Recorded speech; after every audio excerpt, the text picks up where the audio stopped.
Good evening, everyone. Japan has always fascinated the world with its beauty, mystery, and strangeness.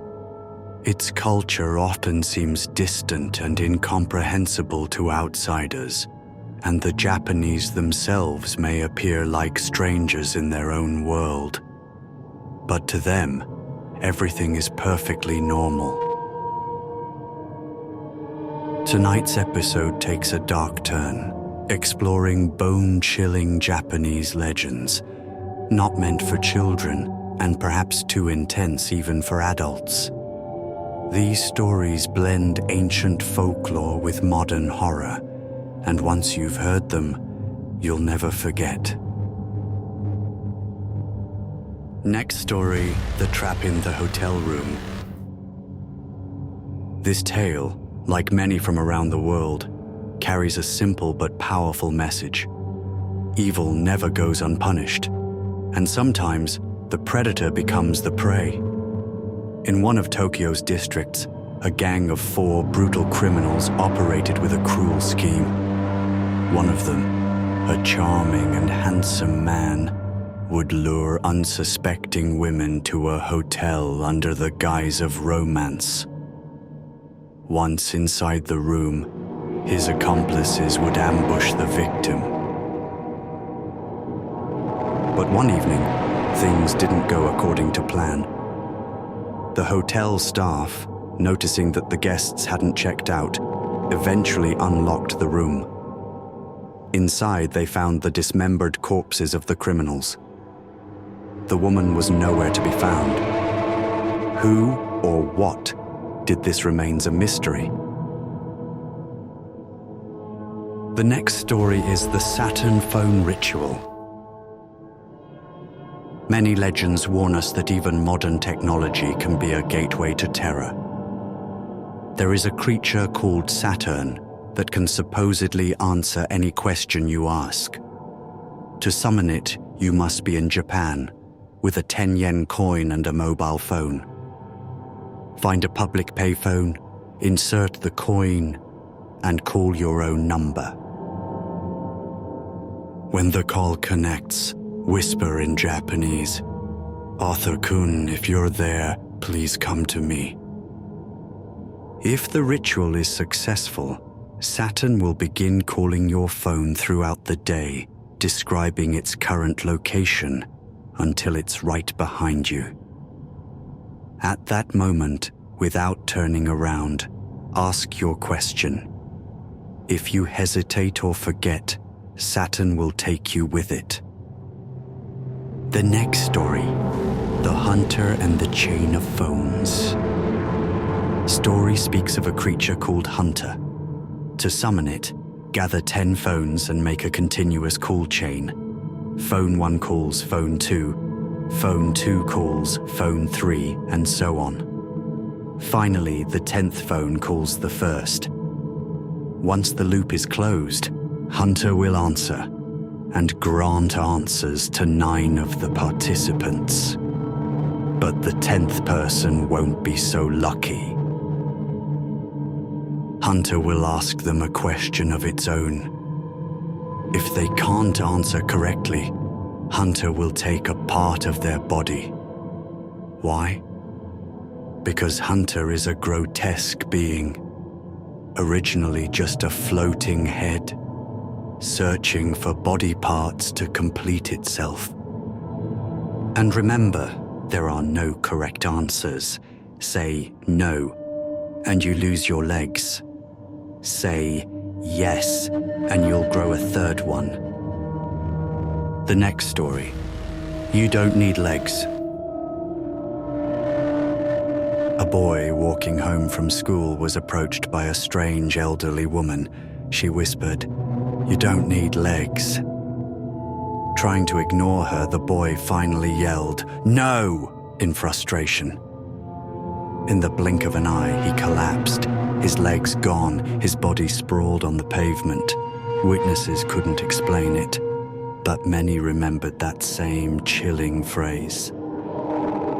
The next story, The Doll with Growing Hair.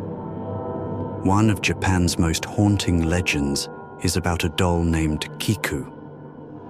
In 1918, a 17-year-old boy named Suzuki bought a doll at a marine exhibition in Sapporo for his little sister Kiku.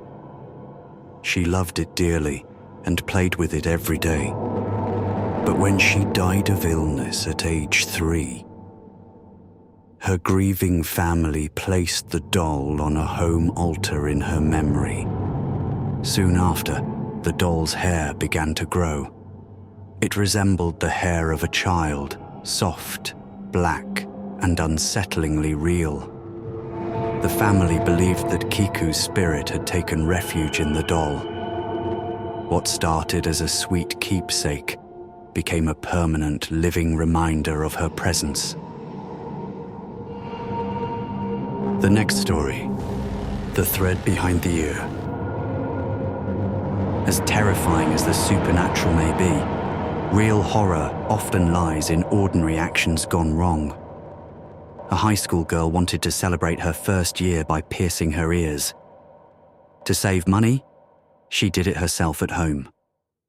Days later, her ears itched uncontrollably.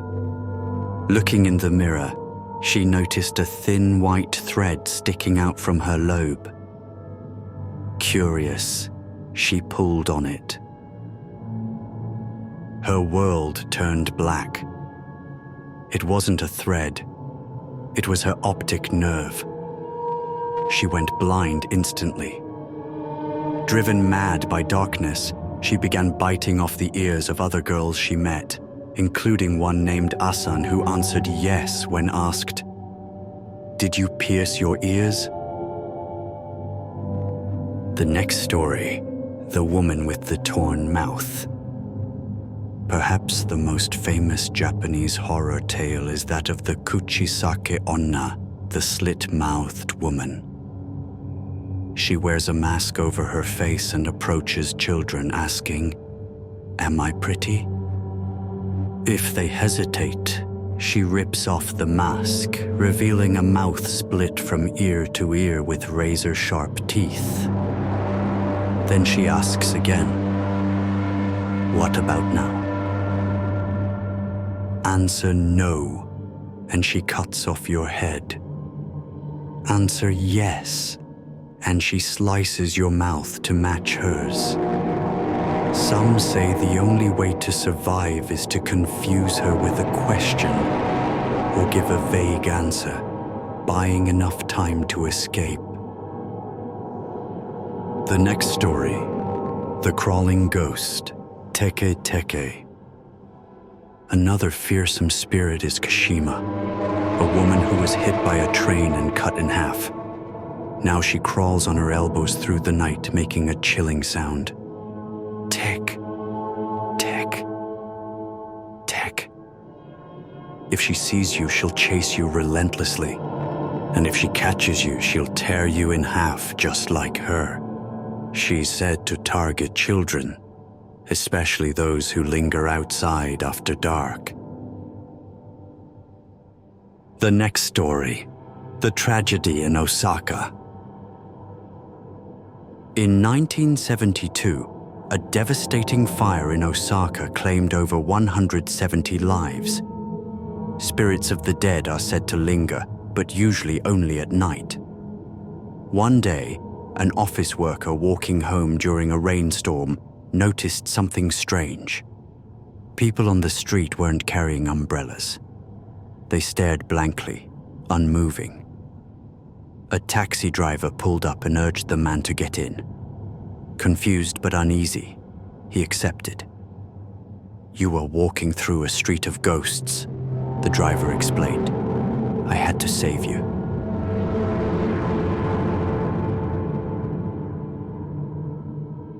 The final tale, the lonely skier. One story speaks of a man who went skiing on a weekday to avoid crowds. He vanished. Days later, rescue workers found his belongings, but no trace of him. Locals still whisper that his scream echoes through the trees during snowstorms. Thank you for listening. If you dare to learn more, subscribe, like, and stay close to the light.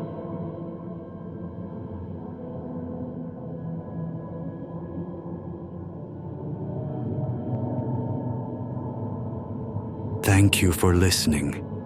If you dare to learn more, subscribe, like, and stay close to the light.